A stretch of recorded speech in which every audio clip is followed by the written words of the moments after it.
નેત્રંગ તાલુકાના પિંગોટ ગામમાં ભાજપના આગેવાને મહિલાને લાત મારી જાનથી મારી નાખવાના મામલે પોલીસ ફરિયાદ નોંધાવવાની માંગ સાથે આમ આદમી પાર્ટી દ્વારા પોલીસ મથકે રજૂઆત કરવામાં આવી હતી.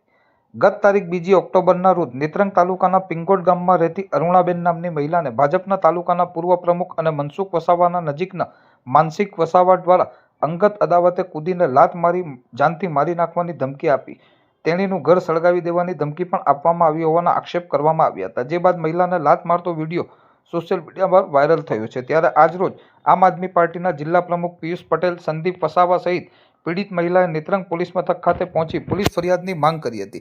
જ્યારે પોલીસ મથકના પીઆઈએ ફરિયાદ નોંધવાની બાહેધરી આપી હતી ત્યારે મહિલા સુરક્ષાની વાતો કરતી આ સરકારમાં મહિલા પર અત્યાચાર થતા હોવાના આપના નેતાએ આક્ષેપ કર્યા હતા. જ્યારે આગેવાન સંદીપ વસાવાએ ગુનો બન્યો છે ત્યારે ફરિયાદ નોંધાવી જોઈએ તેવી માંગ કરી હતી અને જો આગામી સમયમાં ફરિયાદ નહીં નોંધાય તો આંદોલન કરવાની ચીમકી પણ ઉચ્ચારી હતી. તો માનસિંગ વસાવા દ્વારા તેઓ જીએસટી ઘટાડા અંગેના સ્ટીકરો લગાવવા ગયા હતા તે સમયે મહિલાના ગલ્લે બેઠેલા કેટલાક ઇસમોએ અનિલ વસાવા, રૂપેશ વસાવા સહિતના યુવાનોએ અમારા જીએસટી ઘટાડા અંગે કોઈ ફાયદો નથી જોઈતો તેમ કહી અહીંયાથી જતા રહો તેમ કહી મારવા જતા વચ્ચે મહિલા આવી જતા તેની સાથે ભટકાયા હતા તેમ જણાવ્યું હતું અને પોતાના પર કરેલ આક્ષેપોને નકારી કાઢ્યા હતા. આજરોજ અહીંયા નેત્રંગ ખાતે પોલીસ સ્ટેશને તમામ આદિવાસી સમાજના આગેવાનો અને મોટી સંખ્યામાં લોકો જ્યારે અહીંયા આગળ આવ્યા છે. પરમ દિવસે સાંજે પિંગોટ ગામની અંદર એક મહિલા ઉપર પૂર્વ તાલુકા પ્રમુખના પતિએ અને અત્યારે સંગઠનની અંદર એ પ્રમુખની જવાબદારી નિભાવતા હોય એવા આ ભાજપના નેતાએ એમને કૂદીને લાત મારી પેટની અંદર. એમની હાલત ખરાબ છે અને એમની એફઆરઆઈ લખવામાં ન આવી. પરમ દિવસે સાંજે 5:30 વાગ્યાની ઘટના આજ દિન સુધી અત્યાર સુધી એમની પર એફઆરઆઈ નથી થઈ. ત્યારે આજ તમામ ગામના આગેવાનો અને નેત્રંગ તાલુકામાંથી અલગ અલગ જગ્યામાંથી અહીંયા પધારેલા તમામ લોકોએ જ્યારે પોલીસને રજૂઆત કરી ત્યારે પીઆઈ શ્રી તરફથી એક બાંહેધરી આપવામાં આવી છે કે અત્યારે એફઆરઆઈ નોંધી રહ્યા છે. અત્યારે અંદર એમનું એફઆરઆઈ નોંધવાનું કામકાજ ચાલુ છે. અમે આશા રાખીએ છીએ કે જે કંઈ પણ કાયદાકીય પગલાં એમને જાનથી મારી નાખવાની ધમકી આપવામાં આવી છે, એમનું જે કંઈ પણ સંપત્તિ છે સળગાવી દેવાની ધમકી આપી છે, કૂદીને મહિલાના પેટની અંદર જ્યારે લાત મારવામાં આવી છે, આ તમામ જે ઘટનાઓ ઘટી છે આની અંદર આવતી તમામ કલમો હેઠળ આ એફઆરઆઈ દાખલ થવી જોઈએ. જો એફઆરઆઈ દાખલ નહીં થવામાં આવે તો આગળ કોર્ટની રાહે પણ આગળ જવામાં આવશે અને તમામ આદિવાસી સમાજના લોકોને, આમ આદમી પાર્ટીના તમામ જિલ્લાના સંગઠનને ભેગા રાખી અને એસપી સાહેબને પણ આની રજૂઆત કરીશું અને ડીજી સાહેબ સુધી પણ આની રજૂઆત કરવા માટે અમે જઈશું. કયા કારણોસર લાત મારવામાં આવી છે? મતલબ કોઈ એમનો અંગત કાવતરું હતું કે પછી કોઈ એમાં જ કંઈક એવી મળતી માહિતી અનુસાર જે ગામની અંદર જે યુવાનો છે એ આજે આદિવાસી સમાજના હક અધિકારો માટે જ્યારે એક ગ્રુપ બનાવી રહ્યા હોય, એ લોકો નવી નવી જાગૃતિ માટે જ્યારે લોકોને મળી રહ્યા હોય, આવી જ કંઈક વાતને લઈને એમને કંઈક મિસગાઈડ છે અને એના જ કારણે એ લોકોએ ઘરે આવી અને વિડીયો આજે સોશિયલ મીડિયાની અંદર ખૂબ જાહેર થઈ રહ્યો છે. આ વિડીયોના માધ્યમથી લોકો જોઈ રહ્યા છે કે મહિલાને લાત મારી રહ્યા છે. એ ભાઈ પોતે અને ગાળાગાળી કરીએ, બીભત્સમાં ગાળાગાળી કરી રહ્યા છે મા બેન સમાની. આ ભાજપના રાજની અંદર, ગુજરાતની અંદર 35 વર્ષથી સત્તામાં રાજ કરતી આ ભાજપ સરકારે જ્યારે વાતો કરે છે મહિલા બચાવો, બેટી પઢાવો અને મહિલા સુરક્ષાની જ્યારે વાતો કરે છે ત્યારે શરમ આવે છે કે આવી ભાજપની વાતોને ગામે ગામ આ નેતાઓ ખેસ પહેરી અને એમને પહોંચાડી રહ્યા છે. ત્યારે આની ઉપર ગંભીરતાથી ભાગ લઈ અને આની ઉપર દાખલ થવી જોઈએ ફરિયાદ અને એમની અટકાયતી જે કંઈ પણ એમની અટકાયત થઈને એમને જેલના સળિયા પાછળ એમને મોકલવા જોઈએ. હાલ મહિલાની તબિયત કેવી છે? મહિલાની તબિયત અત્યારે પણ નાજુક જ છે. અત્યારે પોલીસ સ્ટેશનમાં બેઠા છે. સવારથી અત્યાર સુધીમાં 9 થી 10 વખત એમને ઉલટી કરી દીધી છે. પોલીસ સ્ટેશનમાં એફઆરઆઈ નોંધાવવા માટે જ્યારે બેઠા ત્યારે પણ એમને ઉલટી થઈ રહી છે. અત્યારે 108ને ફોન કરીને બોલાવ્યા છે. 108 આવશે એટલે એમને સિવિલની અંદર એમની જે કંઈ પણ આગળની હોસ્પિટલાઇઝ છે એ પ્રોસેસ એમની પૂરી કરીશું. આ જે ઘટના બની છે એ બાબતે આમ આદમી પાર્ટી અને રાજકીય રંગ આપવા માંગે છે?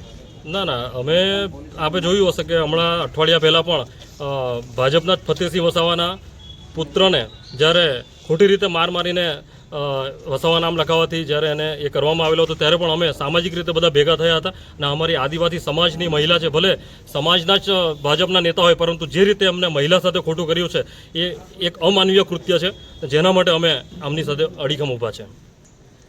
માનસિંગભાઈ વસાવા, ભારતીય જનતા પાર્ટીનો સક્રિય કાર્યકર છું. 2.5 વર્ષ પહેલાં મારા મિસિસ તાલુકા પંચાયતના પ્રમુખશ્રી પણ હતા. એટલે અમે ભાજપના લોકો કહેવાય છીએ. અત્યારે સેવા પખવાડિયાનો કાર્યક્રમ ચાલે છે વડાપ્રધાનશ્રીના જન્મદિવસથી.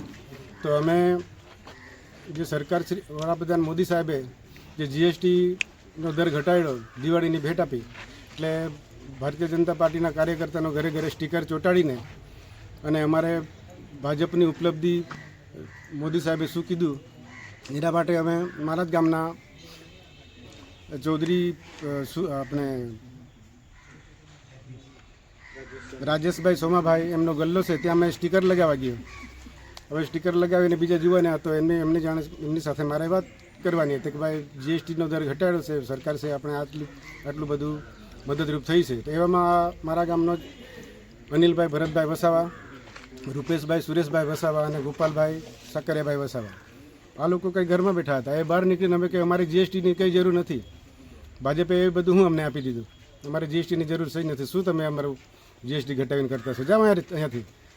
એટલે રૂપેશભાઈએ કોઈને ફોન કર્યો, સંદીપભાઈ વસાવા એમ કરીને, એટલે એને એવું કીધું કે આ અહીંયા જીએસટીનું બધું કહેવા આવ્યો છે પબ્લિકમાં, એટલે અમે શું કરીએ. તો એને સંદીપે એવું કીધું કે તું એને માર ચાલુ કરી દો. એટલે મને અનિલભાઈ ભરતભાઈ કુવાડનો મુંદર ડાબા પગમાં ઘૂંટણમાં માર્યો અને મને જેવો ધક્કો માર્યો એમના આંગણામાં, એવી રીતે ત્યારે મેં પડી જવાના હતા. એ વખતે આ બેન મારી સામે આવી ગયા હતા. મારે એ બેન સાથે કંઈ લેવા દેવા છે જ નથી. મારે સરકારની જાહેરાત માટે જ મેં ગયો હતો. આમ આદમી પાર્ટીના કાર્યકરોએ આજે નેત્રંગ પોલીસ સ્ટેશને હલ્લો બોલાવી તમારી સામે પોલીસ ફરિયાદ નોંધવાની તજવીજ હાથ ધરી છે, માંગ કરી છે. મારે ગામના આગેવાન તરીકે બેન સાથે જ મારું કંઈ લેવા દેવા હતું જ નહીં, પરંતુ આ લોકો આજે 2 દિવસ થયા પછી આજે એ લોકો એફઆઈઆર કરાવવા આવ્યા હતા એવું મને જાણ છે. પરંતુ મારે એવું કહેવું છે કે મને અહીંયાથી પોલીસ સ્ટેશનમાંથી મને એવું કીધું કે તમે આવી જાઓ, આપણે સમાધાનની પ્રક્રિયા 2 ગામ વધી કરવાનો છે. પણ આ સંદીપ વસાવા કે પછી આમ આદમીના જે બીજા કાર્યકર્તા હતા એમણે આ મામલો રાજકીય રંગ પકડાવી દીધો છે. તમારા પર પણ હુમલો થયો છે એવું તમારું કહેવું છે. શું આ બાબતે તમે હવે સામે ફરિયાદ આપશો? મારા પર એમનું ઘર રોડની લગોલગ સાથે છે, મારે એ જ રસ્તે જવા અને આવવાનું, એટલે આ લોકો 15-20 લોકોને મંડળી બનાવીને જ બેસે છે. મારા પર બી જાનનો ખતરો છે, હું પણ આગેવાન છું, એટલે મારા પર જાનનો ખતરો છે અને મેં પણ આજે ફરિયાદ નોંધાવીને જ જવાનું છું.